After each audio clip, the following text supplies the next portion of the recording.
భూపాలపల్లి పట్టణాన్ని పరిశుభ్ర పట్టణంగా తీర్చిదిద్దాలని జిల్లా కలెక్టర్ రాహుల్ శర్మ అన్నారు. జయశంకర్ భూపాలపల్లి జిల్లా కేంద్రంలోని మున్సిపల్ కార్యాలయంలో బతుకమ్మ దసరా పండుగల ఏర్పాటు, పారిశుద్ధ్య కార్యక్రమాలు, పర్యవేక్షణ తదితర అంశాలపై సమీక్ష సమావేశం నిర్వహించారు.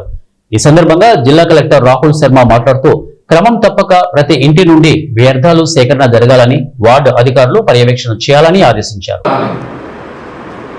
సో శానిటేషన్ ఇష్యూస్ చాలా ఉన్నాయి మన మున్సిపాలిటీలో.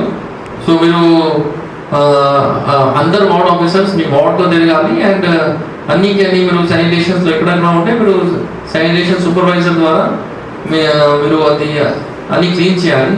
Then about festivals, so 21st మనం స్టార్ట్ చేస్తున్నాం. సో అండ్ 30th వరకు Bathukamma, and 2nd Dasara. So మొత్తం మీరు అరేంజ్మెంట్స్ ముందు అరేంజ్మెంట్ తయారు చేయాలి. Should not be at the last మూమెంట్కి చేయకండి. ముందు అన్ని లొకేషన్స్లో మీరు ముందు విజిట్ చేయాలి. అక్కడ